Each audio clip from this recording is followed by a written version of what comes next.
मानव में उसके आकार के आधार पर आचरण निश्चित नहीं है। मानव में कल्पनाशीलता और कर्म स्वतंत्रता को वो जिन मान्यताओं या समझ के आधार पर इन्वेस्ट करता है, उसके आधार पर उसका आचरण दिखाई देता है। ये जो अलग स्पेस, अलग जो जात की बात कर रहे हैं, वो आचरण के आधार पर ही होगा, है ना। तो अभी तक क्योंकि हमने मानव में आचरण की सार्वभौमता को नहीं पहचाना है,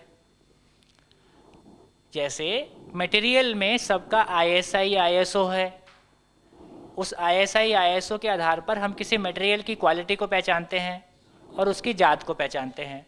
उस तरह से आदमी में एक यूनिवर्सल ह्यूमन कंडक्ट, एक मानव होगा तो उसके पैरामीटर्स क्या होंगे, एक मानव होगा तो उसके पैरामीटर्स क्या होंगे। कोई सुपर ह्यूमन बीइंग की कल्पना हमारे पास है तो उसके पैरामीटर्स क्या होंगे। और यदि आदमी का शरीर है और आदमी नहीं है तो उसके पैरामीटर्स क्या होंगे। ऐसी कुछ जात का स्पष्ट एक विवरण, उसका एक स्पष्ट, आपने कुछ पैरामीटर्स की बात की थी अपने इंट्रोडक्शन में, वो एक क्लियर हमारे पास आ जाएगा जो कि यूनिवर्सल होगा। अब घटना के रूप में शिक्षा परंपरा बदलेगी और फिर ऐसा बहुत सारे लोग होंगे, वो आगे ही घटना है। हो सकता है 10,000 साल ना लगे, कम में हो जाए। हम एक अभी टॉप ऑफ द ऑर्डर है, इवोल्यूशन के ऑर्डर में टॉप में है, इसलिए है। बाकी प्राणियों को आप एक, ये जो 4 गट बनाए आपने, तो उसमें हमने जीव अवस्था को एक गट बनाया, वनस्पति अवस्था को एक, शायद मेरी हिंदी गलत हो, वनस्पति अवस्था को एक गट बनाया और मानव अवस्था को एक गट बनाया। लेकिन मैं बोल रहा हूँ कि 10,000 साल बाद ये मानव अवस्था और जीव अवस्था एक गट में चले जाएंगे और एक दूसरी अवस्था आएंगी। मैं उदाहरण पे तरह पे बोलना चाहता हूँ, नहीं अभी भी हो रहा है वो, मैं मतलब कुछ उदाहरण आप लोगों को दे दूँ। जैसे कि जीन्स के ऊपर डिपेंडेंट है, तो देर आर, नहीं सुनिए, मुझे पूरा तो बोलनी चाहिए। देर आर डिसीजेस, सपोज एक टाइप का मलेरिया है, वो जो डास है, वो मच्छर अगर सबको काटे, लेकिन कुछ लोगों को मलेरिया होता है, कुछ लोगों को नहीं होता है, क्योंकि उसमें इनहेरेंट पावर है कि वो डिसीज से फाइट कर पाए। कुछ लोग हैं उससे फाइट नहीं करते, इसलिए वो मर जाते।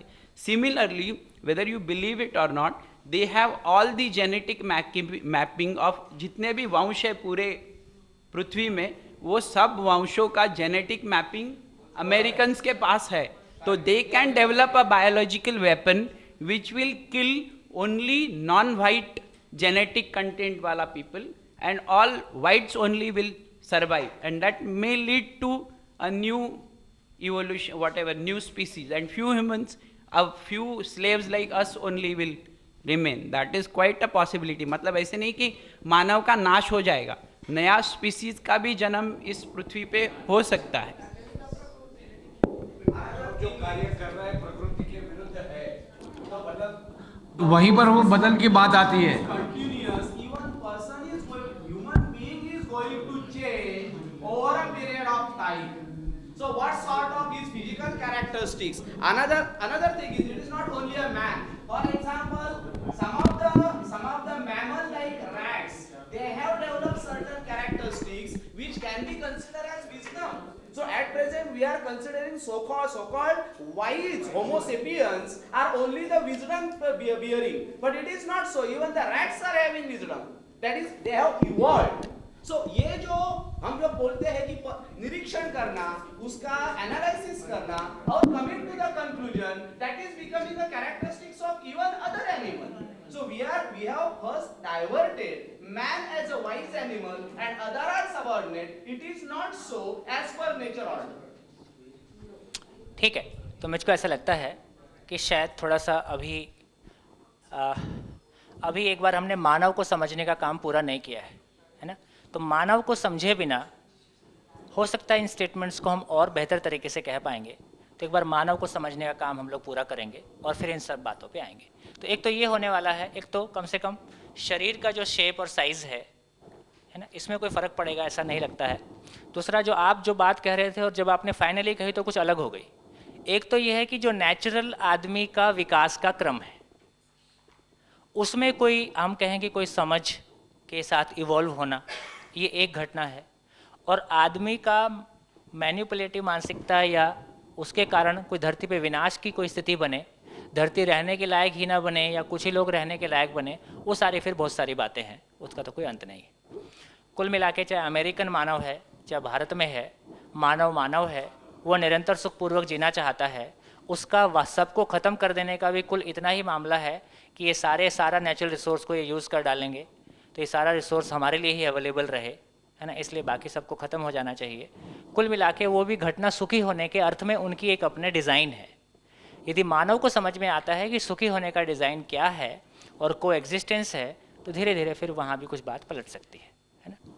तो ठीक है, मैं सोचता हूँ ये बात यहाँ तो हम अभी तक जो हमने चर्चा किया कि सुख क्या है, व्यवस्था को समझना, व्यवस्था में जीना ही सुख है, और व्यवस्था को समझना मानव, परिवार, समाज और प्रकृति के स्तर पर हमको व्यवस्था को समझना है। अगले 4 दिनों में हम इस 4 चैप्टर्स पे बात करेंगे। बढ़िया, हाँ जी।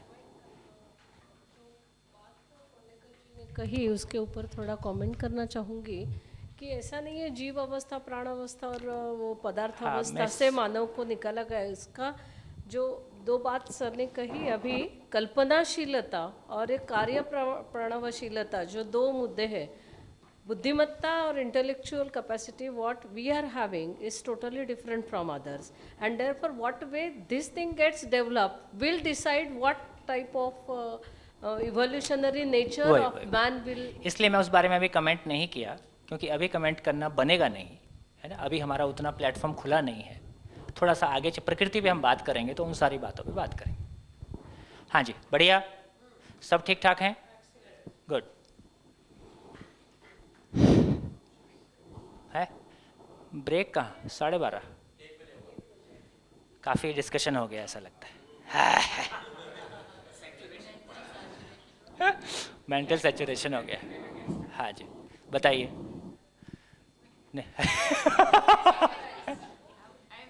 विद द पॉइंट बताइए। स्वीकार करने की अगेन बात आती है, वही कि कुछ भी चीज़ स्वीकार करके मानव में मानव को समझना, परिवार में परिवार को, व्यक्ति को खुद से समझना, खुद को समझने के बाद ही हम दूसरा कुछ कर सकते हैं। बाकी रह गई जो फिजिकली चेंज की बात, तो थोड़ा किडिंग बोलो या वास्तविकता बोलो या फिलोसॉफी बोलो, बाय नेचर हम फिजिकली भले चेंज हो ना हो, कभी कभी बाय नेचर हमारा गुस्सा या तो हमारा एटीट्यूड किसी की तरफ होता है, या जेलस होते हैं, या ईर्ष्या होती है, या गुस्सा होता है, वो भी वन टाइप ऑफ चेंज है, ऐसा मैं समझती हूँ। हाँ जी, ये 2 बातें जो संजय जी ने रखी और वैदेही मैडम ने रखी, डिफरेंट मतलब अलग, मुझे लगता है अलग नहीं, मानव में वो क्षमता अधिक है बाकी प्राणियों से, शायद इसीलिए हम लोगों ने अपने आप को अलग किया है। तो ये भी शक्यता है कि हम भी एक प्राणी है, फ्यूचर में उत्क्रांति होगी। ये उत्क्रांति कैसी है कि उत्क्रांति करेंगे, मैं सोचता हूँ बदल अभी तो आदमी की शरीर रचना भी बदलेगी, तो बुद्धिमत्ता भी अभी बदलेगी। मैं सोचता हूँ हाँ। कि बहुत सारी बातें हम अपनी कल्पना से कहें, है ना, और आप कहेंगे तो मेरे को उसमें कुछ कहना बरोबर है ना, तो इसलिए अभी मेरे को कुछ नहीं कहना है। हमें कहना है, लेकिन हमें मेरे को सब लोगों ने आपकी बात जांचने का प्रयोग किया। सुकृति का भाव जीना सुख है, तो आपके लिए ये सुख की भावना है। हाँ, वही मैं से आज बेहतर है। ये डिस्कशन अभी तक जो इवोल्यूशन हुआ है उसके बारे में हो रहा है, आगे इवोल्यूशन कहाँ पहुँचने वाला है मैं वो कह रहा हूँ बात कि अभी अभी नहीं उस चैप्टर को अपन शुरू ही नहीं किए हैं, तो थोड़ा सा उस पे अपन अभी रुक के चलते हैं। हाँ, चलिए, मैं एक बात इन्होंने छेड़ी, इन्होंने कुछ कहा, शायद बाकी लोगों ने ध्यान नहीं दिया। तो इन्होंने एक कहा कि बहुत सारे ऐसे हमको गुस्सा आ जाता है ना, ये भी एक तरह का चेंज है, या अभी गुस्से को हम बहुत स्वाभाविक आ ही जाता है ना। तो ये जो स्वाभाविक कहने वाली बात है ना, नेचुरल हम जो कहते हैं, तो गुस्सा एक स्वाभाविक घटना है कि अस्वाभाविक घटना है? स्वाभाविक घटना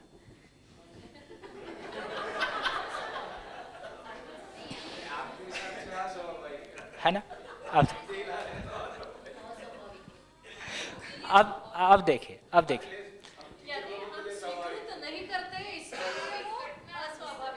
है ना। स्वभाव का क्या मतलब है? स्वभाव का मतलब है स्वयं में जो स्वीकृत भाव है वही स्वभाव है। नहीं नहीं, स्वीकार करने के अलावा कोई चारा नहीं है, राज रोज आता है ना। अब एक चीज देखें, जिसको गुस्सा आता है क्या उसको उस क्षण वो स्थिति स्वीकार है? जिस पे गुस्सा करता है क्या उसको स्वीकार है? गुस्सा करने के बाद दोनों की स्थिति जो बनती है क्या वो स्वीकार है? तो गुस्सा एक मोस्ट अस्वाभाविक काम है। जिससे गुस्सा बहुत कम हो सकता है।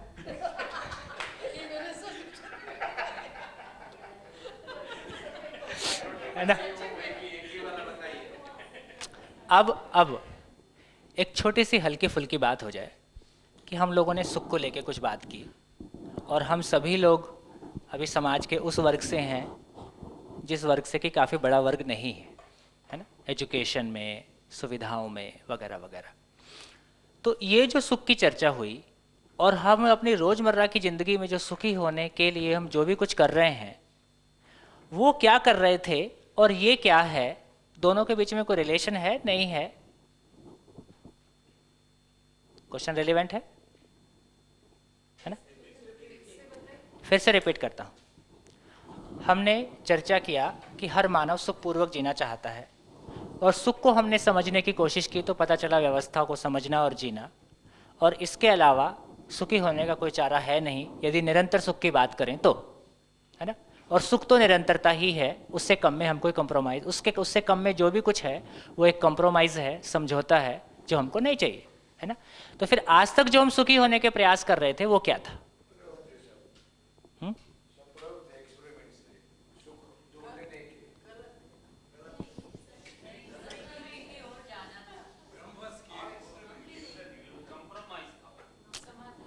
चलिए एक बात, इसको आप सोचिए, इस पे बात करेंगे। एक दूसरा क्वेश्चन, हर मानव की जो मूल चाहत है वो एक है, ये क्लियर हो गया। इसमें आप चाह के भी कुछ नहीं कर सकते, ये आदमी की क्षमता के बियॉन्ड है ना, ये ऐसा ही है। आदमी की मूल चाहत एक है। फिर आज तक जो हम करते रहे, कभी हमको लगा कि टॉफ़ी चाहिए, कभी हमको लगा अच्छा कपड़ा चाहिए, अच्छी गाड़ी चाहिए, अच्छा एजुकेशन चाहिए, जॉब चाहिए, अच्छी बीवी चाहिए, मकान चाहिए, है ना, बच्चे हो गए उनके, है ना। ये जो बहुत सारा हमने किया और हम सफल भी हो गए, हमने पूरा भी कर लिया, क्या ये इस तक कनेक्ट हो पाया? नहीं। क्यों नहीं? क्या ये सब कुछ गलत है, नहीं करना चाहिए?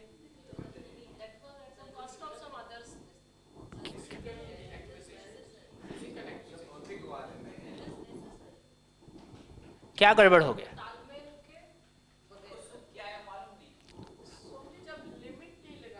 माइक। जब हमने ये नीड्स पे कहीं जाके लाइन नहीं खींची कि दैट्स इट, हम और की तरफ भागते रहे, इसलिए हमें रियल ये संभव नहीं है। नीड्स पे लाइन खींचना संभव नहीं है। कुछ और होने से लाइन अपने आप लग जाती है, जब खींचते हैं तो लगती नहीं है, है ना। और जब कुछ समझ लेते हैं तो अपने आप ही कुछ लग जाता है। तो लाइन खींचने से तो नहीं लगती। नीड्स पे लाइन खींचने की ज़रूरत नहीं है, नीड्स को क्लासिफाई करने की ज़रूरत है। दो तरह की नीड्स हैं, एक तो नेसेसिटी कहते हैं और दूसरा लग्जरियस नेसेसिटी। तो लग्जरी की वजह से नहीं, आवश्यकताओं को क्लासिफाई करके पहचानने की बात कर रहा हूँ, रोकने की बात नहीं कर रहा हूँ। और जब हम ठीक है, आपका व्यू आ गया। ये अब आवश्यकताओं को क्लासिफाई, तो अब हम सोचें, मैं सिर्फ जो एक पॉइंट जो कहना चाह रहा हूँ वो ये कहना चाह रहा हूँ, जैसे हम में से कुछ लोग इंजीनियर्स हैं, हम में से कुछ लोग कोई टीचिंग, कोई बिजनेस, कोई कुछ और, है ना, कोई स्टूडेंट है। तो हम ये सब जिनका पूरा हो गया है, इसके बावजूद भी ये इससे कनेक्ट नहीं हुआ, है ना। ये क्या झंझट हो गया, क्या मान्यता इसके पीछे अटक गई? हाँ See, विलासिता के पीछे भागने की वजह से बाकी जो तत्व हैं, पदार्थ, जीव और प्राण, उसके साथ जो असंतुलन हो जाता है और बस इसी तरह से पूरा सिस्टम डिस्टर्ब हो जाता है और इसीलिए निरंतर सुख की कल्पना नहीं की जा सकती। चलिए मान लेते हैं। हाँ जी, आप कुछ करें। yes. हाँ Suppose you don't have all these things. Just like when I am in the Vaman stage itself, I have realized both are not connected. So, do you suggest that I should not No. go across all these phases and directly go there? No exactly not. So, no, है ना। तो मैं सिर्फ इतना कहना चाह रहा हूँ कि ये सब हमारी ज़िंदगी का हिस्सा है ना। It's a part and parcel, ठीक। लेकिन कहीं ना कहीं क्या हमको बता दिया, हमको बता दिया कि बेटा पढ़ लो, 2 रोटी के लायक हो जाओगे, है ना। तो इस समझ में आया कि 2 रोटी के लायक होना ही जिंदगी है। फिर बताया कि देखो उसको, देखो वो तुमसे आगे है। अब ये भी समझ में आया कि दूसरों से आगे निकलने का नाम जिंदगी है। 2 बातें समझ में आ गया। 2 रोटी के लायक होने का नाम जिंदगी है, दूसरों से आगे निकलने का नाम जिंदगी है, ठीक। ये जो जीने की फिलॉसफी है, ये हमको कहाँ से मिली? लाभोन्माद, भोगोन्माद, कामोन्माद, है ना। और ये फिलॉसफी को हम लेके हम भी ढो रहे हैं। यदि मुझको बताया गया होता कि इंजीनियरिंग तुम्हारी ज़िंदगी का एक पड़ाव है ना, ये तुम्हारी मंजिल नहीं है, तो मैं आगे भी सोचता। जिनकी 2 रोटी की ज़रूरत पूरी हो गई है वो दौड़ रहे हैं, जिनके लगता है कि अब यार अब व्हाट नेक्स्ट, अब उनके सामने वैक्यूम है। तो इसके साथ में कनेक्ट होना, तो कुल मिला के इसको यदि पॉजिटिवली कहें तो ये हमारी ज़िंदगी के पड़ाव है। भ्रमवश, आउट ऑफ इल्यूजन, हमने पड़ाव को ही मंजिल मान लिया। स्टेप्स भ्रमवश हमने स्टेप्स को ही मंजिल मान लिया, और स्टेप पे पहुंच के मैं तो कह रहा हूं मैं तो मंजिल पे पहुंच गया हूं और मैं वहीं पे रुका हुआ हूं, है ना। ये एक बहुत सीरियस कंसर्न है। हर परिवार अपने बच्चे को कहता है कि बेटा पैसा ही सब कुछ है ना। माने डायरेक्टली इनडायरेक्टली, है ना। और समाज भी ये बताता है कि पैसा होने से सब ठीक हो जाता है। देखिए, अब अपन कहें यहाँ कुछ भी, सुबह से लेकर शाम तक का कार्यक्रम देखें और हम क्या चीज़ के लिए मेहनत कर रहे हैं उसको देख लें एक बार। क्या चीज़ के लिए मेहनत कर रहे हैं? पैसा, ठीक। हम कहें कुछ भी, लेकिन हमारी जीने की फिलॉसफी डायरेक्टली इनडायरेक्टली समाज ये बताता है कि भाई पैसा ही सब कुछ है और पैसा होने से सब ठीक होगा। तो ये जो पूरा मामला हो गया, इसको मैं दूसरे शब्दों में इस तरह से कभी कहने की कोशिश करता हूँ।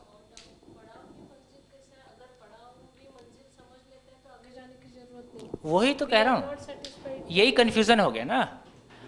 हम सब किसी पड़ाव पे आके रुक गए हैं और ये मान के कि हम मंजिल पे पहुंच गए हैं, है ना। आप कुछ कहना चाह रहे हैं?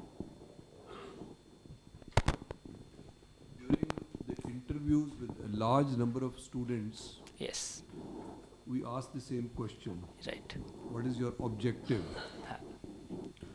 And what answer we get is exactly this padav. My objective is to do MBA. Right, My objective is to be a CEO. Yes, Then when we question them further, and that is where I wanted to, is basically they are not able to think beyond. The capacity to think itself restricts them to think of a long-term goal.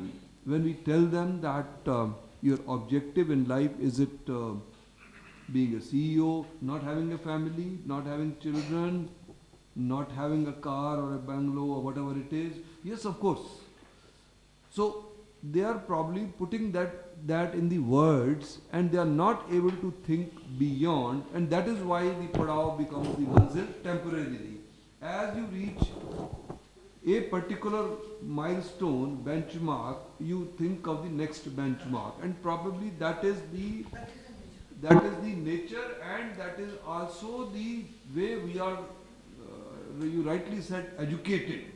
That today your objective is in 10th standard you must pass, in 12th standard you must get this many, you must, right now you should focus on CET, now you focus on CAT, now that you focus on UPSC, this thing, in IAS, now you must get into this cadre. After that, you must reach a secretary level. When he retires as a secretary, and I was very surprised, I had the occasion to meet Mr. Krishnamurthy, who was the Chief Election Commissioner till a few months back. And a very simple man, I mean, as simple a person like any of us. When I asked him that question, having reached, he said, no, this is just a way of thinking. Now I've got into real life. After retirement, he came and spoke to our students, and he said, now I've got into real life, now I'm working for an NGO, I am trying to organize something. I met the UGC chairman the other day, and so retired person, 6 months back he retired. I asked him the same question.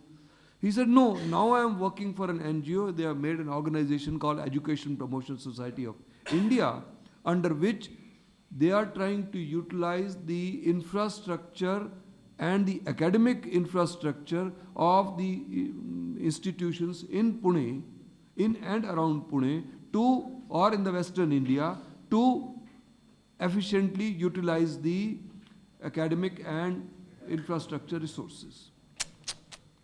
So your point is absolutely correct. It may be, I mean, this is my way of thinking probably, and based on the interviews that I have had with a large number of students, is that they are not able to think beyond a particular thing, and that is a conditioning made by our newspaper, TV, society, friends, everybody. They realize what they can do at that point. Let us say they have realized at the age of 10th, okay, they have realized, yes, what next. Finally, it is at that point. But what they can do at that point? I mean, a person who can do at the age of 60, even if I realize at the age of 10, can I do that? Is one question.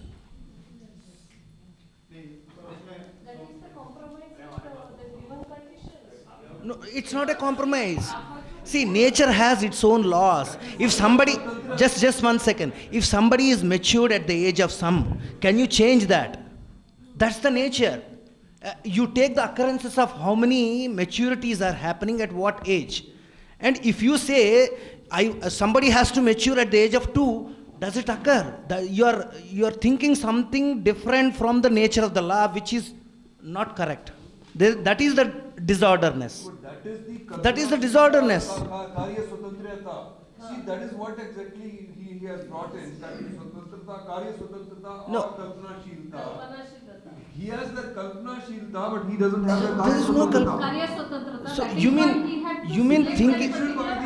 No, that, There are people who have done MSc. no, thinking, which means, Kalpana Shakti that I can independently start. what is Kalpana Shakti? Adolescent stage is, See, today, maybe, based on several I'm in occurrences, economics, if but that is possibility happening is at the age that- of 13, is it Kalpana Shakti? It is not Kalpana Shakti, that is the reality. See, Because that has been happening for example only I over would say- generations, it has been happening. And how can I think that as a Kalpana Shakti? then why we say that at the age of 60 when person retires, we always say that we wish you all that what you could not succeed in doing in the whole life, you will let us get the good health and all that to complete it. That's because he had an adjustment with his life. In order to earn his bread and butter, he had accepted certain thing as an occupation. Maybe there are very few people who really take up the things as what they, like Mr. Somji, who has now taken up, of course he realized that engineering is something which is not, and he was fully convinced about it, and therefore he took, and probably at the age of 60 he will say, yes, my life is fully fulfilled. Madam, and all I have that. a But persons Okay, like I have a me direct question at this definitely point. Just I have a let me, no, no, let no. me Just complete. okay. Let me complete, Okay. and then you can put number Yes, of yes. questions. Okay. Not at all, absolutely no problem. Okay. But then, person like me, suppose I am so much interested in journalism or so. Today, even if I feel so, I am conditioned or I am rather compelled because of certain things that I have to continue. Unless I take VRS or so, I may not be in a position to do that. That is what lures me, or my Kalpana Shakti, or what it is. This Karya Swatantrata is not allowing me to do, because possibly I am not an established journalist. No one is going to accept even if I start to tomorrow writing as freelancer also. So I may not be in a position to fulfill the other things, and therefore I don't enjoy that freedom, which I may enjoy after taking VRS or after that service retirement and something. That is what exactly we are. बात ये है कि if in young age if somebody realizes what the real goal of life, so what he can do, he is helpless as he is saying. तो यहाँ पे मेरा कहना ये है कि सब लोग हेल्पलेस नहीं होते हैं. 16-17 की उम्र में रियलाइज करने वाले बहुत सारे बच्चे माँ बाप के साथ बगावत करके अपने रास्ते पर निकल जाते हैं. तो ऐसा ये यूनिवर्सल ट्रूथ नहीं कि बच्चा कुछ नहीं कर सकता. खुदीराम बोस का उदाहरण है, 16 साल में फांसी पे चढ़ गया. भगत सिंह है, उनके घर वालों ने नहीं चाहा था. तो ऐसा होता है, बहुत सारे लोग हैं जो घर छोड़ देते हैं, समाज सेवा करना है तो कर ले, उसी के पीछे चले जाते हैं.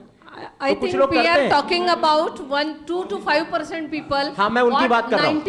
95% people नहीं are, कर पाते it हैं is वो. what is being imposed, and you वो are एक making a compromise with the situation, So with the condition.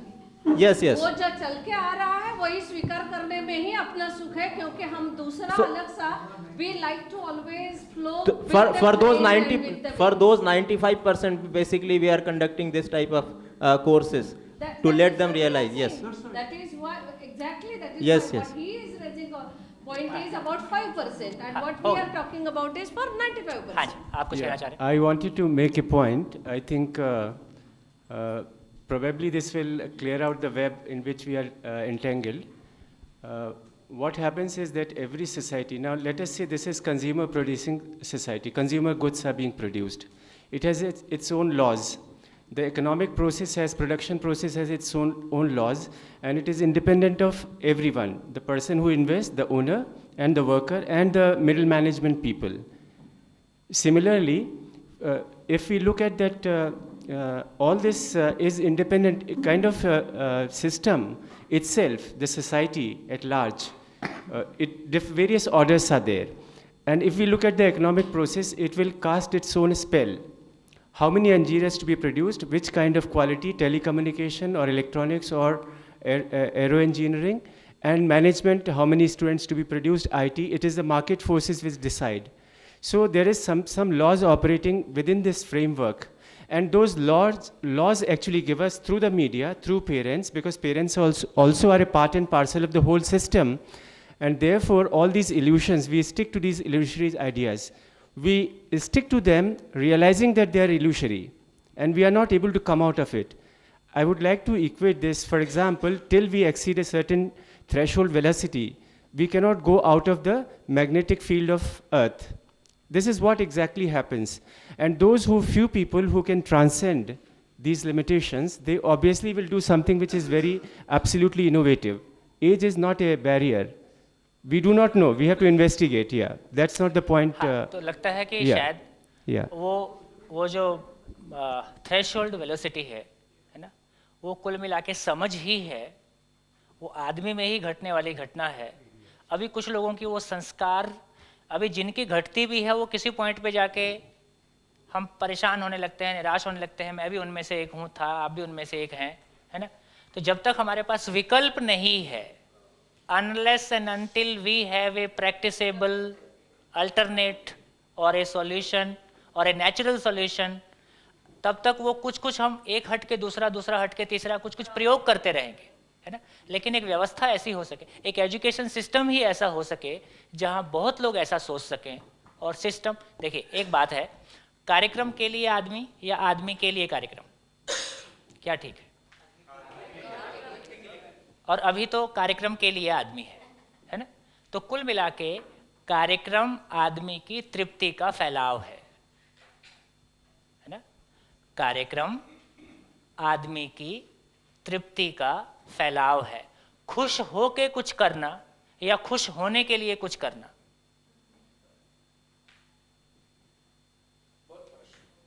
है ना? जब समझ कर जीते हैं तो खुश होकर कुछ करते हैं और कुछ करके भी खुश होते हैं। जब बिना समझे जीते हैं, खुश होने के लिए कुछ करते हैं और करने के बाद दुखी होते हैं।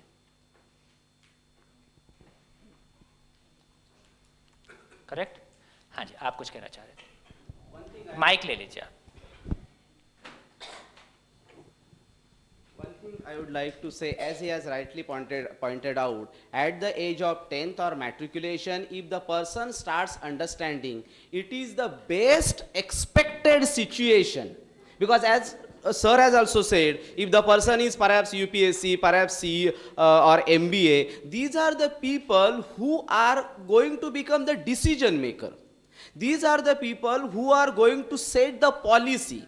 And system, turning over a system is very difficult. Over a period of night, that doesn't occur. It requires its own time. And if the majority of such people who are decision maker will come out of this type of percentage, that they know what they want to do. For example, particularly I am associated with these bureaucrats, the bureaucrats from Maharashtra, those who become bureaucrat, UPSC, etc. They come for coaching thing, and apart from their examination coaching, we always emphasize on that they should work for welfare state, because that is one of their objective that they learn at Mussoorie. But if their thinking is not provoking them to learn, they will not learn. Perhaps they will learn it as a syllabus.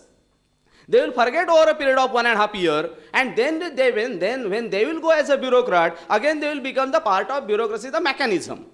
So there are many people, and as madam says that they have to come out of the service and do, not necessarily. There are some people who are in the service, but they are trying to change the system. Of course, it is not within their sphere perhaps. To change, it takes time, they may become failure, but at least they can try over. चलिए मैं IAS interviews and other things, I would like to throw some focus on this. While conducting the interview, when we ask them why you want to join IAS program, the students are having, it has power, prestige and lot of money in the society. They do not have the inclination, they do not have the qualities an administrator requires. Probably there are some students who have passed out MBBS, BMS and all this, or even engineering for that matter.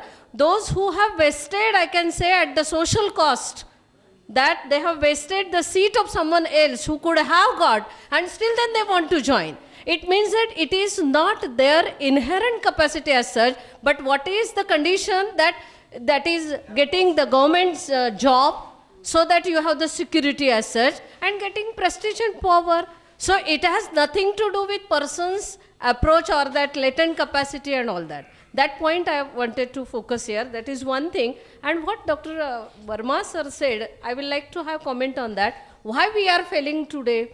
If economic balances are to be maintained, and if that type of survey can be undertaken, I think what we exactly need today, at least in India, is human resource planning. Unfortunately, we are not having that long-term perspective plan for human power resources or human management. Probably we have been successful to a great extent in human resource development, the sense we talk about the development of health, education and other things, but human resources planning is in short, and that is why whether arts faculty would be more or science would be lesser or this commerce graduations would be produced more, all this type of imbalances is there, and wherever there is demand something like that, we go on rushing for that particular type of stream. So actually what we need is that sort of introspection and that sort of policy. Thank you, sir.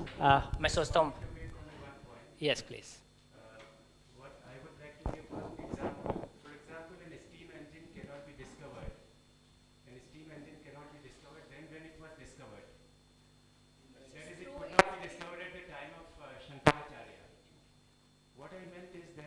The system itself has a hypnotic effect on how our behavior, even the power to invent.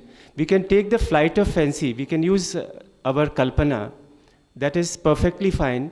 But when it comes to really doing, translating into reality, a steam engine could not be, because a steam engine gave impetus to the industrial revolution in the European countries, isn't it?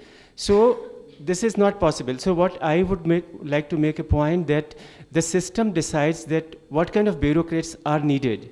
What is bureaucracy? These terms themselves are probably churned out in this particular apparatus, and therefore this is what happens. So here it comes the genetic makeup of man, including neuroscience probably will be able to shed some light over here. And so we want to transform. Now, insofar as the transforming philosophies are concerned, there are a variety of them in various hues and shades. Yes, this is one such system which is very much appealing, greatly appealing. And if we can translate into reality, but we cannot. Why? Because the whole process is being decided. I said that it is a mesmerism cast upon, a spell cast upon by the system. Until we can take these people out of this caste, like we are all aware of all the being teachers, I think we are aware of the root causes of a variety of ailments with which we are suffering. As society is suffering and so we are suffering. But we cannot do anything because hands are tied, shackles are there.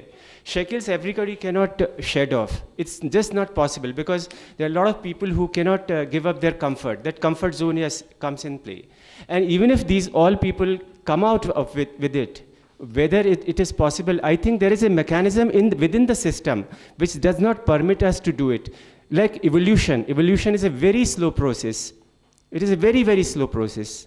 It takes over millennia.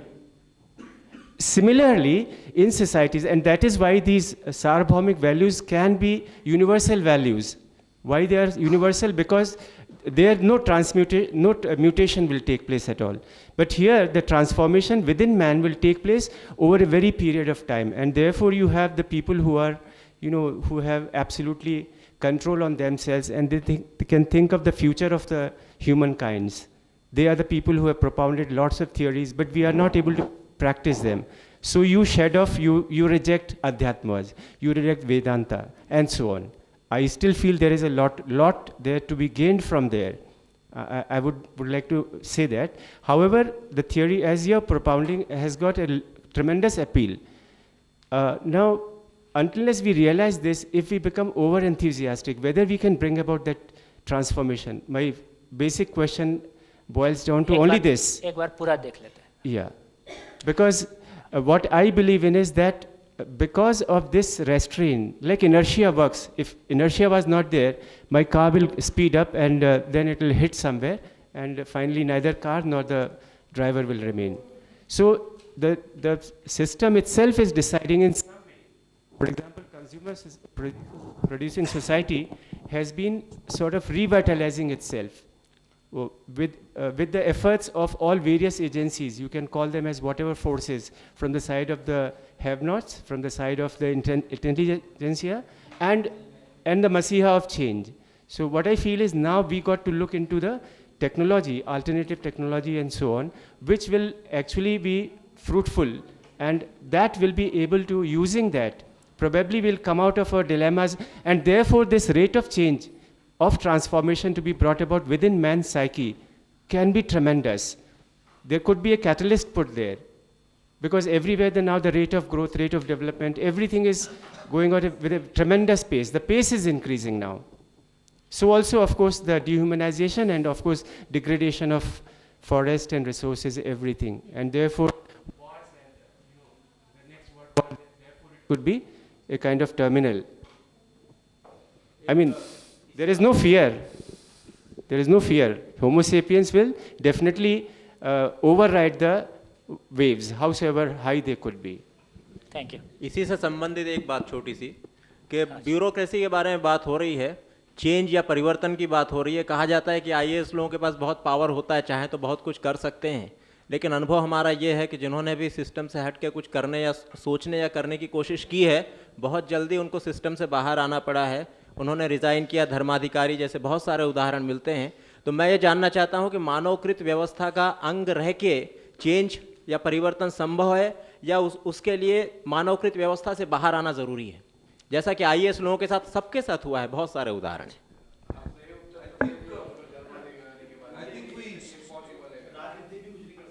See, we are talking of a utopia.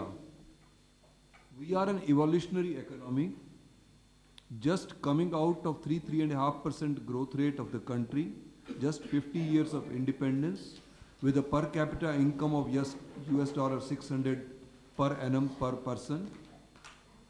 And we are talking of independence of work, we are talking of the HR planning, we are talking of resource planning, and we are talking of people coming to the bureaucracy or to the other jobs for the upliftment or good of the society.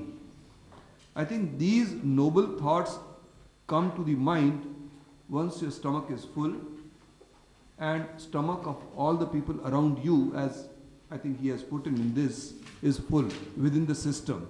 Today in American society, probably they are finding it difficult to get people in the IT industry or people in the bureaucracy. They are finding it difficult because their tummies are full. They say, if I don't go to this job, I have 10 other jobs to go for. Here, the guys go to engineering. After engineering, they don't get a job. They go to MBA. After MBA, they go to IIM, because even that simple MBA that they have done in some other institutes, it doesn't satisfy him. He wants to go to that IIM. After IIM, and I can cite the example of my own batchmates, 10 people went to IAS after doing IIM A degree. So the greed, hunger, whatever you call it, I don't want to put labels to that, is unsatiable, because we are just evolutionary society. Today people are talking of a utopian urban system whereby people should not drive. This is the first car in the whole family, and why would I not drive? Even if I create pollution, everybody be damned. I want to be happy because this is the first time I am seeing some a good thing, prosperity. Where you see, if one doesn't want to go, because all of us, most of the people sitting here have come from the middle class or lower middle class or lower class, started almost at zero level. If 3 families, 3 generations, it can happen to Birlas or others where 3 generations have remained in prosperity. The 4th generation, Mr. Yash Birla, can live the way he wants to. But can we? We have the burden of bringing in another generation, and probably the educators and others sitting here have contributed to some good things and are contributing to some good things by making people like you are making us or other people realize that, well, there is something beyond that. I am sure if after the workshop also nobody is going to leave his good things and suddenly become a preacher for this, but at least we'll put some thoughts into it.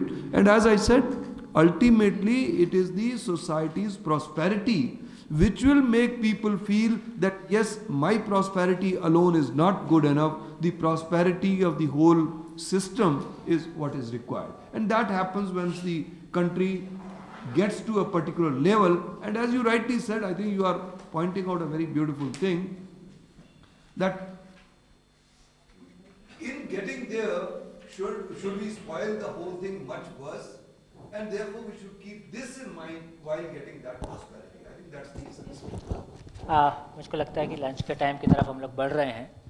मैं सिर्फ 2-3 line में comment करूंगा और उसके बाद आप लोग lunch के लिए चलेंगे.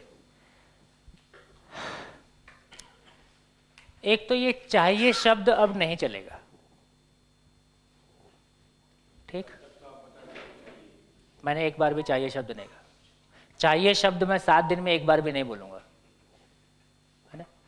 ये चाहिए शब्द नहीं चलेगा. सारा मामला सुख का है, चाहे वो गाड़ी चलाना है या कुछ और चलाना है या हिमालय में गुफा पे जाना है, और चाहे परिवार के साथ ठीक से जीना है. तो यदि बाई एजुकेशन एक युवा को ये समझ में आता है कि मेरे सुखी होने के लिए ऐसा जीना मेरी जरूरत है, इससे पॉल्यूशन होता है या देश खराब होता है, ये सब अब नहीं चलने वाला है.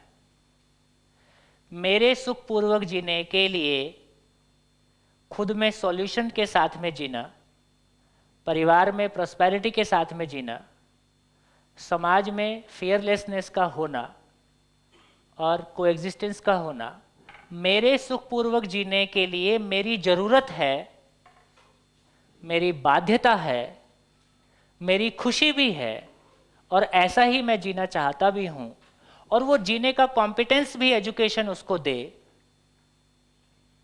तो मेरा ऐसा मानना है, अभी मानना ही है, कि लगभग मोर देन 50% लोग इस बैरियर को क्रॉस कर जाएंगे। वेस्ट, मेरा भी वेस्ट का कोई बहुत बड़ा अध्ययन नहीं है, वेस्ट में कुछ भी कितने साल चलेगा मैं कुछ नहीं कह सकता, लेकिन यहां लोगों के पास अभी वो बीज जिंदा है जो गहरे में कहीं हमारे बैठा हुआ है कि साधन के साथ हम बहुत अधिक खुश नहीं हो सकते हैं। वो बीज हमारे पास जिंदा है। अभी ये थोड़ा नया नया झोंका है, ये नया नया झोंका एक बार गुजरेगा, और यदि हम विकल्प को खड़ा कर सके, बातें नहीं चाहिए, जीता जागता मॉडल चाहिए। यदि जीता जागता मॉडल हमको युवा पीढ़ी के रूप में दिखाई देता है कि हाँ, ठीक से जीने का ये एक तरीका है, ऐसे जिया जा सकता है। हम गाड़ी ना रखें, ऐसी कोई चर्चा हम नहीं कर रहे हैं। हम ठीक से जिएंगे, ठीक से हमारा घर होगा, ठीक से हमारी गाड़ी होगी, ठीक से हमारी इंडस्ट्रीज होंगी, है ना, और हम ठीक से जिएंगे। इस धरती पे ठीक से जीने के लिए पर्याप्त साधन मौजूद है। लेकिन ये एजुकेशन में जो 3 भूत को आदमी के सर पे सवार कर दिया, अब इसके बाद वो क्या करेगा, अब वो सारा किस्सा आपने सुना ही दिया। तो क्या हम लोग यहाँ इसलिए बैठे हैं, as a person, as a family, मैं इस पूरी बात को जांचूं और खुद के आधार पे इन सारी अव्यवस्थाओं के बावजूद क्या मेरे जीने का कोई प्रैक्टिसेबल रास्ता निकल सकता है? यदि मेरे जीने का कोई प्रैक्टिसेबल रास्ता निकल सकता है और एक एजुकेशन एज ए होल हमारे सामने आती है, और साइंस में जितनी सारी कमियां हैं, धर्म और अध्यात्म में कमियां ना कहें, उसकी एक अपनी यात्रा है। उसकी यात्रा में वो जहां तक पहुंचा है, आदमी के समाधान समृद्धि पूर्वक जीने के लिए पूरा नहीं पड़ा है।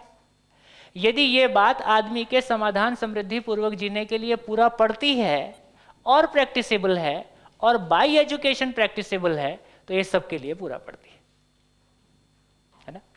तो मुझको ऐसा लगता है कि अभी शुरुआत भी नहीं हुई है। चर्चा करेंगे, परिवार में परिभाषित होती हैं। जो फिजिकल नीड्स हैं वो परिवार में तय होती हैं। आदमी शादी नहीं करे, अकेले आदमी की कोई बहुत नीड्स है नहीं, वो कहीं भी रह सकता है, खाने पीना। लेकिन जब आदमी सपरिवार रहता है तो फिर बच्चे और उनकी स्कूलिंग और उनका जीना सब कुछ एक सिस्टम में चाहिए। तो आवश्यकताएं परिवार में है। तो परिवार में शांति का मतलब है, यदि परिवार के सभी लोग समझदार, पति समझदार है सपोज बाय एग्जाम्पल, और पत्नी को लगता है कि नहीं पड़ोसी से तो कम है, अब घर में शांति रहना बहुत मुश्किल है, या वाइसा वर्सा, पत्नी को लगता है कि पर्याप्त है और पति को लगता है कि मेरे को तो फलाने से आगे निकलना है, ये परिवार में शांति का रहना मुश्किल है। तो पति पत्नी की डेफिनेशन हम लोग आगे बात करेंगे, एक मन दो शरीर। तो हम इस पॉइंट पे आते हैं कि हाँ, एक परिवार में सभी का समझदार होने से कम पति पत्नी एंड जो एक छत के नीचे रह रहे हैं, तो आवश्यकताएं परिवार में परिभाषित होती हैं, और आवश्यकताएं की पूर्ति करने का मामले में भी परिवार इन्वॉल्व है। तो परिवार आवश्यकताओं को तय कर पाता है, परिवार ही परिवार आवश्यकता को पूरा करता है।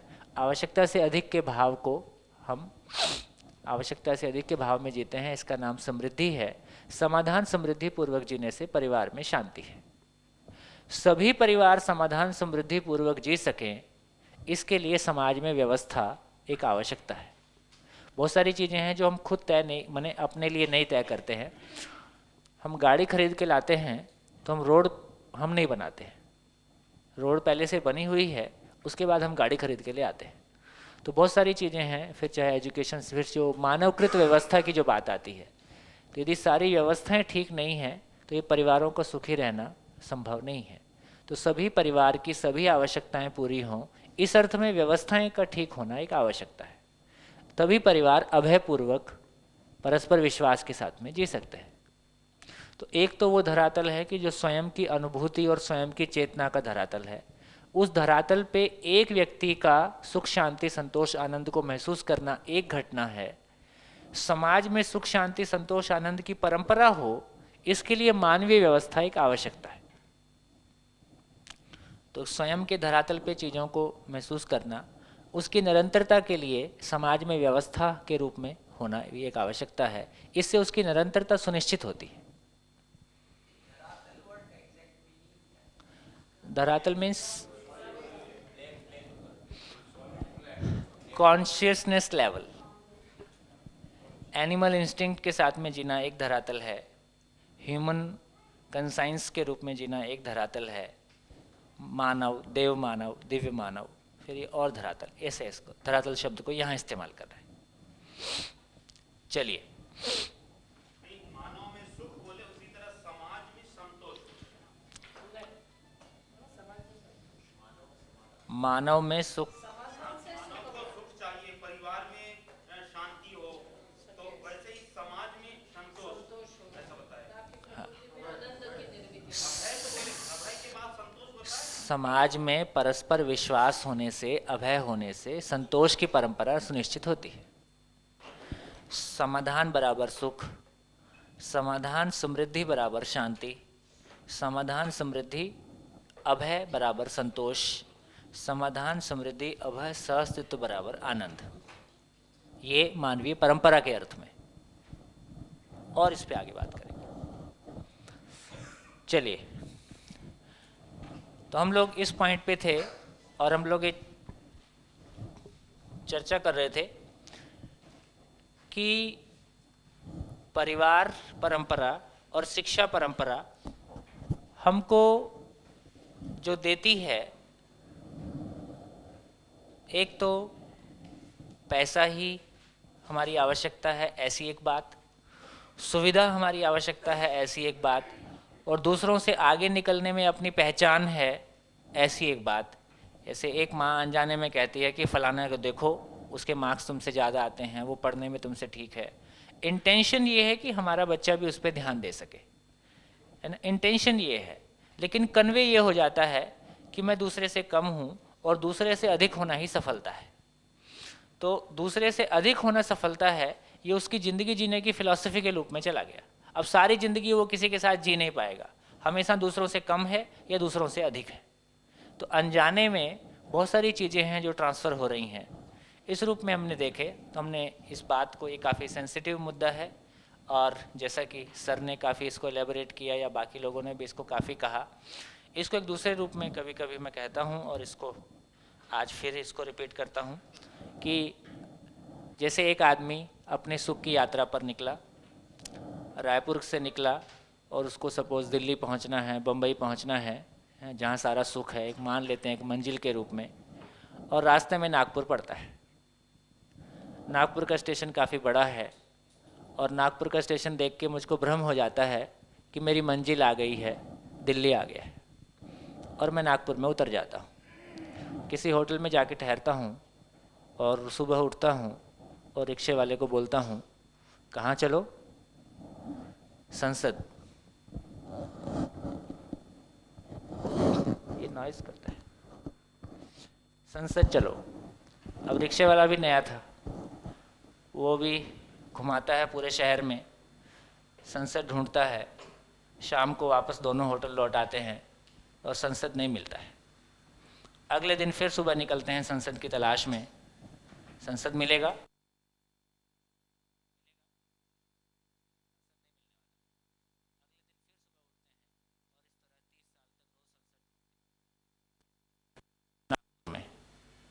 और क्योंकि हमने कहीं सुना था कि असफलता बताती है कि सफलता का प्रयास पूरे मन से नहीं हुआ है, और हमारा संकल्प और ऊंचा है और बड़ा है, और हम 30 साल तक नागपुर में संसद ढूंढते हैं।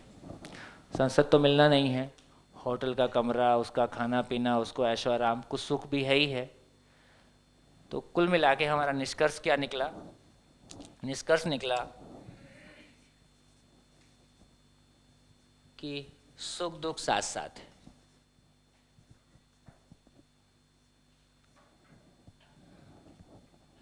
होटल का थोड़ा सा सुख और ज़िंदगी भर संसद ढूंढी, नहीं मिलने का दुख, और ज़िंदगी भर ढूंढा और नहीं मिला, तो हमने कहा संसार माया है। किसी को समझ नहीं आया है, ठीक। और ज़िंदगी भर कोई चीज़ की तलाश है, उसके लिए हम मेहनत करते हैं, वो नहीं मिलता है, तो हमने कहा जीवन एक संघर्ष है।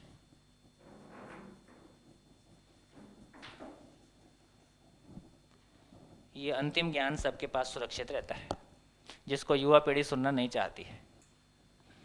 हर बुजुर्ग युवा पीढ़ी से, हर युवा बुजुर्ग से बचता है, एक डिस्टेंस मेंटेन करता है, क्योंकि उसके पास जो ज्ञान है वो युवा को कोई काम का लगता नहीं है। तो ये ज्ञान है ना, ये किसको स्वीकार होगा? हर आदमी निरंतर सुखपूर्वक जीना चाहता है, हम उसको समझाना चाहते हैं कि सुख दुख साथ साथ है। हर चीज संसार में, हर घटना किसी नियम से घटती है। माया का मतलब है कि या तो वो है ही नहीं या वो समझ में नहीं आएगा, जो मीनिंग आप ड्रॉ करें। जीवन एक संघर्ष है। क्या गड़बड़ हो गया? ये क्या गड़बड़ हो गया? हम कहाँ ढूंढ रहे हैं? नाक जहाँ संसद है ही नहीं, हम वहाँ संसद ढूंढ रहे हैं। हम क्या कर रहे हैं? हम भ्रमवश गलत जगह में गलत चीज़ ढूंढ रहे हैं। तो हम ये नहीं कह रहे कि ये सब पड़ाव गलत हैं। क्या क्लैरिटी बनी कि पूरा एजुकेशन हमको हमारे मूल लक्ष्य को भी स्पष्ट नहीं कर पाता है ना? सारा एजुकेशन, सारी परिवार परंपरा मुझको ये भी स्पष्ट नहीं कर पाती है कि मेरा मूल लक्ष्य क्या है। उम्र के हिसाब से चीज़ें बदलती चली जाती हैं, मैं लगातार चीज़ों के पीछे दौड़ता चला जाता हूँ और ज़िंदगी की शाम हो जाती है। किसी पॉइंट पे जाके हमको लगता है कि सुख दुख साथ साथ है, जीवन एक संघर्ष है, संसार माया है। जबकि अब समझ में आता है कि भ्रम बराबर समस्या बराबर दुख और समाधान बराबर सुख, है ना? तो दुख, हाँ जी, ये कैसे है? भ्रम, जो चीज़ जैसी है उसको वैसा ना देख पाना। नहीं देख पाने से उसके साथ में जीना बनता नहीं है, नहीं जीने से वो दुख है ना? हार्मनी से जीना नहीं बन पाता है। समाधान का मतलब है कि जो चीज़ जैसी है उसको वैसा देख पाना। जैसी है वैसा देख पाते हैं तो उसके साथ में जीना हमारा बन जाता है और हार्मनी से हम जी पाते हैं, यही सुख है। तो समाधान बराबर सुख और भ्रम बराबर समस्या बराबर दुख। तो ये हमको समझ में आता है। तो अब दुख क्या चीज़ है?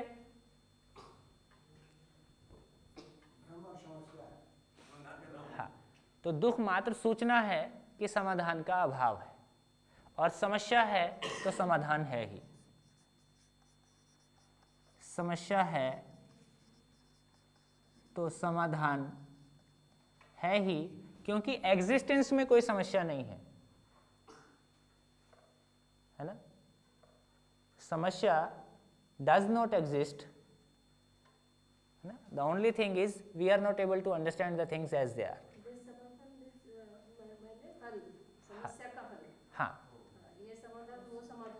हाँ, समाधान means seeing the reality, solution. हाँ, समाधान का मतलब है कि चीजें जैसी हैं। समाधान का एक क्लियर मीनिंग है कि किसी घटना के नियम की जानकारी होना। किसी घटना के नियम की जानकारी होना बराबर समाधान। कोई चीज कैसे घट रही है उसको समझ पाना।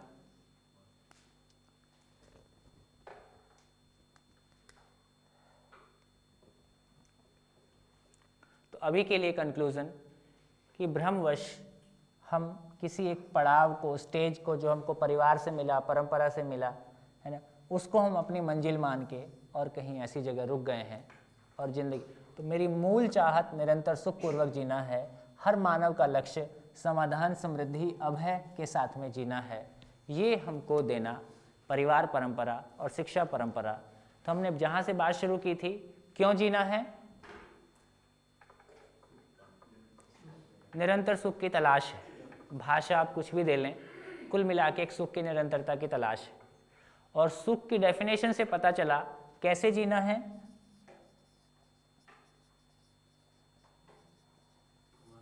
कैसे जीना है, व्यवस्था को समझना है, व्यवस्था में जीना है, दैट्स इट। दोनों क्वेश्चन का आंसर हो गया। अब केवल अपने को 4 व्यवस्था पे चर्चा करना है। इन सब बातों की धीरे से चर्चा करेंगे। अभी तो मैंने कुछ कह के छोड़ दिया है, आगे आगे जैसे चलेंगे सूत्र के रूप में लिख सकते हैं, जीवन नित्य उत्सव है। यही हमको स्वीकार होता है। संसार माया नहीं है, संसार नियम पूर्ण है।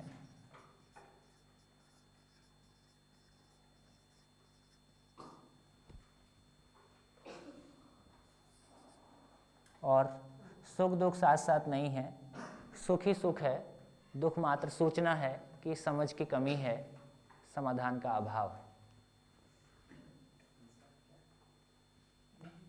संसार नियम पूर्ण है, हर घटना किसी नियम से घट रही है। हमको उस नियम की जानकारी नहीं है, ये हमारी प्रॉब्लम है, हमारी समस्या है। जीवन नित्य उत्सव है। यदि सब कुछ समझ में आता है तो हार्मनी पूर्वक जीना बनता है और नित्य उत्सव की बात आती है। तो पहला चैप्टर शुरू करते हैं। मानव में व्यवस्था को समझना।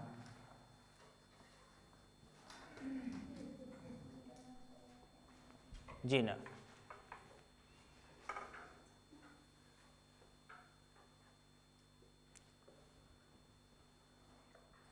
क्यों हम समझना चाह रहे हैं?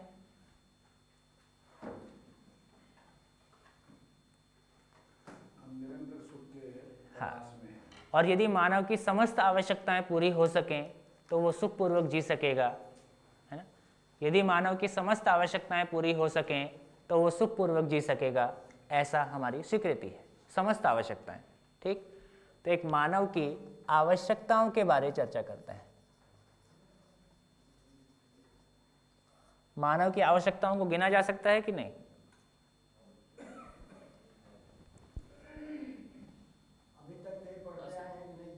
नहीं गिना, अनलिमिटेड है। अब गिनते हैं। तो ऐसा करते हैं कि एक बच्चे के पैदा होने से लेके और 4 कंधे की यात्रा तक एक मानव की जितनी भी प्रकार की आवश्यकताएं हो सकती हैं, आप उनको बोलते जाएं, मैं उसकी लिस्ट बनाता हूं। हाँ, अब कुछ पहुंचना है, कहाँ कुछ काम करना पड़ेगा। आप सारे लोग मिलके ये बोर्ड नहीं भर पाएंगे। हाँ, कोशिश करके देखें। है ऑल नीड्स, ऑल नीड्स आप बोलते जाइए, जैसे जैसा होगा आप लोग कर लेंगे। हाँ जी, एक बच्चे के पैदा होने से लेके 4 कंधे की यात्रा तक सारी आवश्यकताओं की एक असेसमेंट करके देखते हैं कि कुल कितना क्या चाहिए अपने को। हाँ जी, ये फिल्म बहुत हिट हुई थी।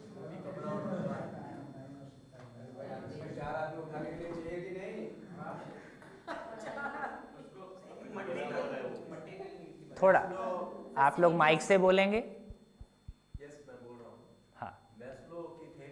जो है उसमें सारी चीज़ें आ जाती हैं 6 स्टेप्स में, स्टार्ट्स विद दिस ओनली। हाँ, एक बात फिर से विनम्र निवेदन, शुद्ध रूप से अपने को देखेंगे। अब सबको विदा कर दीजिए। ठीक है, ठीक है। हाँ, अपनी जिंदगी और मकान, और इसके बाद हमको एक बिलोंगिंगनेस की ज़रूरत होती है जिसमें परिवार और समाज आ जाता है, संबंध और इसके बाद सुरक्षा, सिक्योरिटी, सुरक्षा। थोड़ा सा सुरक्षा चाहिए कि समझ चाहिए? जब समझ हमारे बीच में नहीं होती है तब सुरक्षा की जरूरत होती है।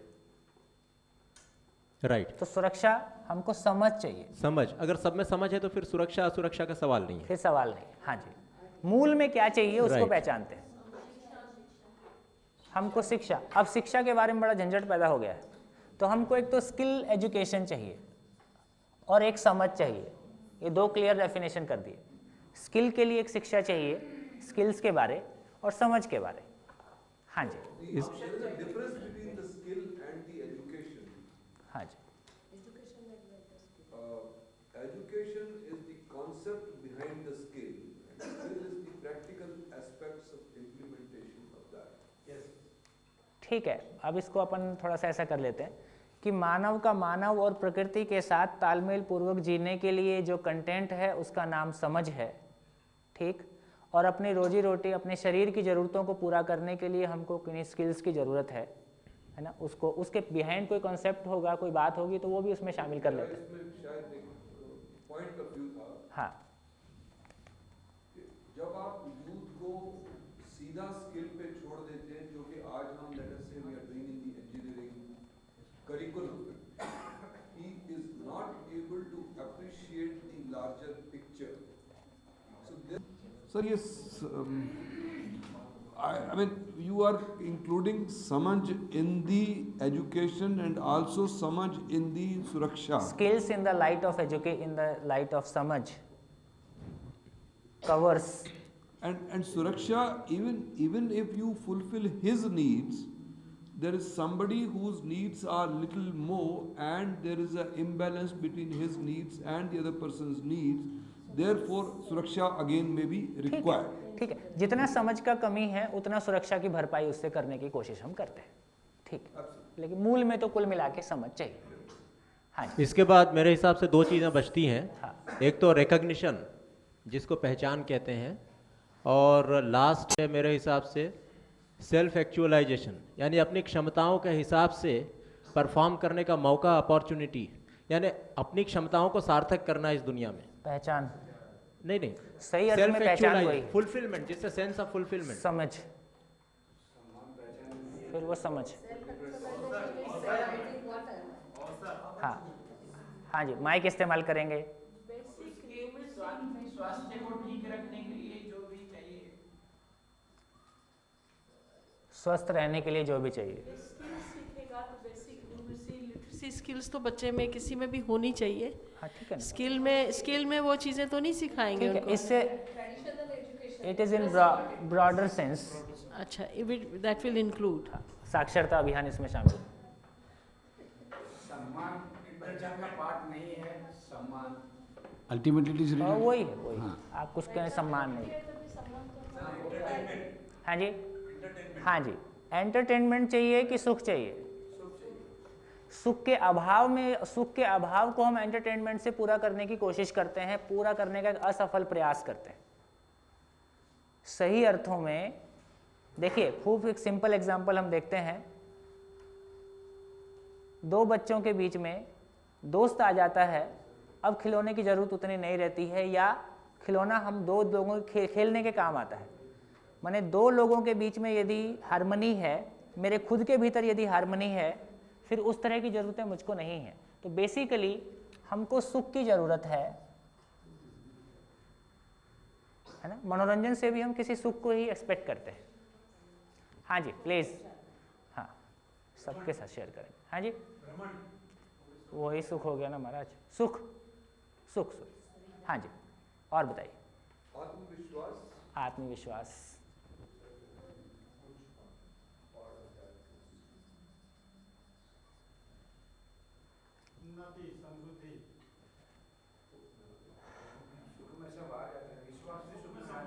हाँ, लेकिन जितनी समृद्धि की बात कर रहे हैं वो यहाँ पे सुविधा की अपन कुछ बात कर रहे हैं। समृद्धि की बात कर रहे हैं तो वो समझ से पैदा होने वाली कोई चीज है।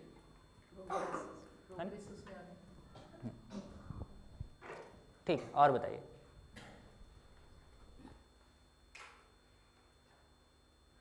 हाँ जी, एडवेंचर। हाँ जी, क्या चीज है?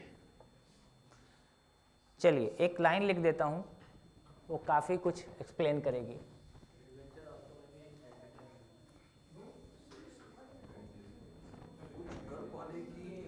हाँ जी, रोटी कपड़ा मकान के लिए ऊर्जा भी तो चाहिए। हाँ जी, एक सूत्र लिख रहा हूँ जो आप, हाँ जी, हाँ जी, आप लोग के लिए सम्मानजनक बोलने के लिए माइक रखे गए। घड़ी हमको आदत नहीं है माइक की, इसलिए हम जोर से बोल पाते हैं ना क्लासरूम में। हाँ जी, प्लीज प्लीज। आपको डिग्रेड करे। एक सूत्र है, हर मानव स्वयं के महत्व को जानकर तृप्त होता है।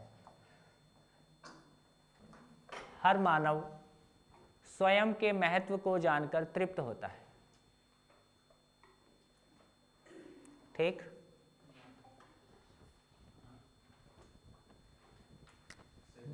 महत्व क्या चीज है? इंपॉर्टेंस।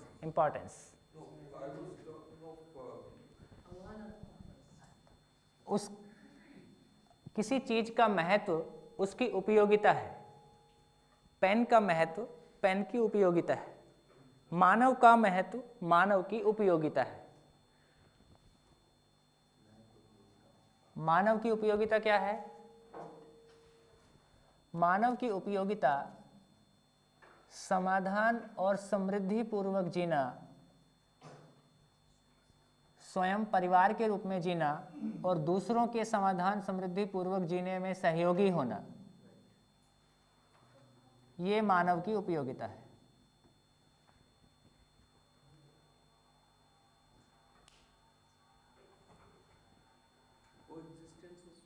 हाँ, वही कोएग्जिस्टेंस।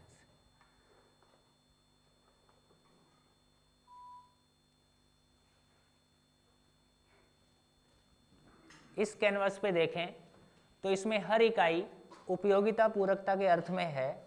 मानव भी व्यवस्था में जीना चाहता है, समझ पाता है, समझदार होता है, तो स्वयं में उपयोगी होता है, स्वयं में तृप्त होता है और परिवार में समाधान समृद्धि के रूप में, है ना, और व्यवस्था के अर्थ में तो चारों अवस्थाओं के साथ में पूरकता के साथ में जी पाता है ना, अपनी उपयोगिता को, अपने होने के मतलब को सिद्ध कर पाता है। मानव के होने से प्रकृति और सुंदर होती है और व्यवस्थित होती है, आने वाली पीढ़ियों को और बेहतर वातावरण मिलता है, उनके स्वस्थ रहने के अर्थ में और उनके समझदार होने के अर्थ में। ये मानव के होने का मतलब है परंपरा के अर्थ में। ये मानव की उपयोगिता है, ये मानव के सामने चैलेंज है। ये धरती आने वाले समय में मानव के रहने के लायक बचेगी या नहीं बचेगी, इससे बड़ा चैलेंज आदमी के पास नहीं है। इससे बड़ा करने के लिए एडवेंचर भी आदमी के पास नहीं है ना। मुझको आपने कह दिया इस पे, इसलिए थोड़ा सा, ये जितना सारा एडवेंचरस गेम्स है, इसका ओरिजिन के बारे एक बार ऐसे ही कुछ लोग फॉरेन से आते रहते हैं, इनसे बातचीत होती रहती है, तो इन्होंने बताया, एक बार ऐसी चर्चा में बात आई कि आदमी के खुश होने का मामला आहार, निद्रा, माने जब आदमी खुद को शरीर मान के जीता है तो उसके सुखी होने का तरीका एनिमल इंस्टिंक्ट्स के साथ में आहार, निद्रा, भय और मैथुन, प्रजनन, ये बहुत करके देख लिया, ये बहुत करके देख लिया, ये भी बहुत करके देख लिया।